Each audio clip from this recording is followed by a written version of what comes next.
अगर आप भी ये जानना चाहते हैं कि आपका वीज़ा एम्बेसी क्यों रिजेक्ट करती है तो ये वीडियो आपके लिए है। हाय फ्रेंड्स, मैं अमन मलिक, एजुकेशन कंसल्टेंट, और आज की मेरी वीडियो उन स्टूडेंट्स के लिए है जो मोस्टली यही क्वेश्चन करते हैं कि सर हमारा वीज़ा रिजेक्ट नहीं होना चाहिए या हमारा वीज़ा रिजेक्ट हो गया है, इसके क्या रीज़न हुए।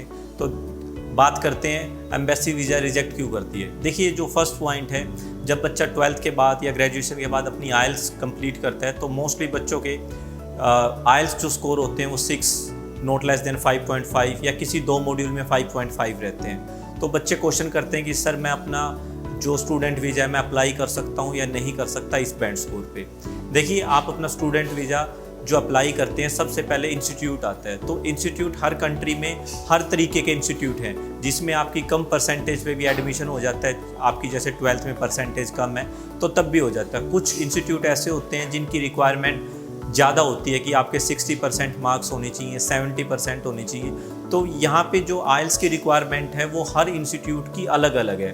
तो ऑफ़र लेटर अप्लाई करना या ऑफ़र लेटर लेना कोई बड़ी बात नहीं है, क्योंकि जो आपका वीज़ा है वो एम्बेसी ने देना है, ना कि कॉलेज ने।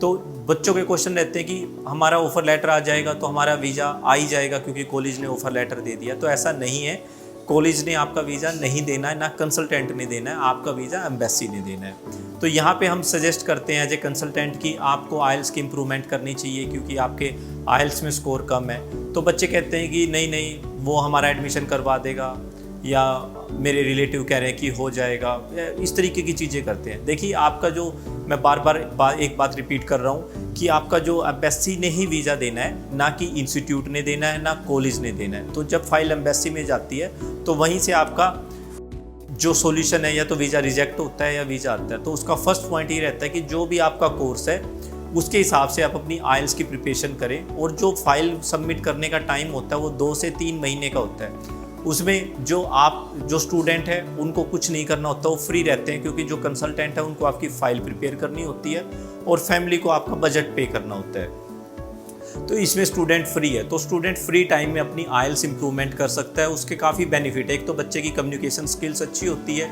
दूसरा उसकी फाइल भी स्ट्रॉन्ग होती है क्योंकि उसका आइल्स में स्कोर इम्प्रूव हो जाता है।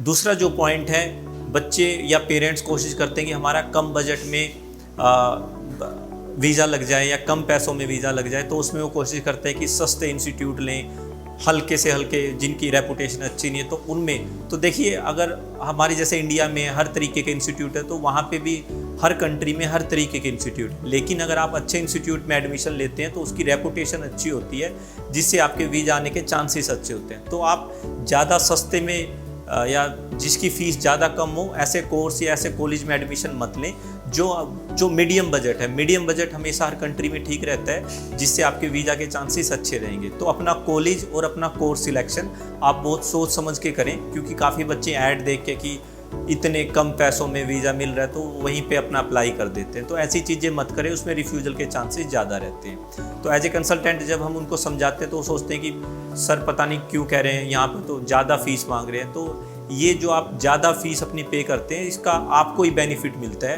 कंसल्टेंट को कम बेनिफिट मिलता है। थर्ड पॉइंट है कि इसमें आपकी जो कोर्स सिलेक्शन है उसमें बच्चे कोशिश करते हैं कि उनको पढ़ाई ना करनी पड़े या कम पढ़ाई करनी पड़े, या ऐसे कोर्स हों जिसमें 1 दिन या 2 दिन कॉलेज में जाना हो। तो इन कोर्सों की कोई भी वहाँ पे रेपुटेशन अच्छी नहीं होती, ना ही इनमें एम्बेसी इतने अच्छे वीज़ा देती है। तो अपने जो कोर्स सिलेक्शन है वो अपनी स्टडी के हिसाब से आप करें। अगर आपके पास आर्ट्स है, कॉमर्स है, नॉन मेडिकल है या मेडिकल है, उसके हिसाब से अपनी फर्दर स्टडी जो आप चूज़ करते हैं वो उसके हिसाब से आप फाइनल करें।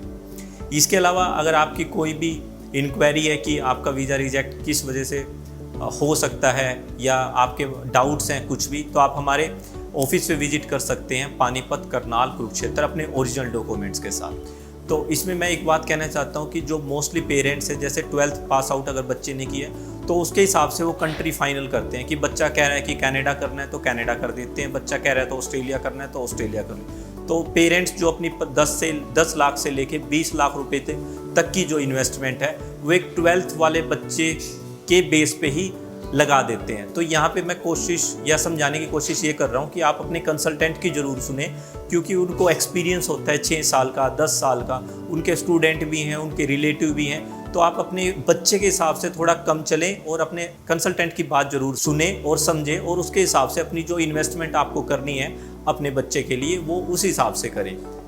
Thank you very much.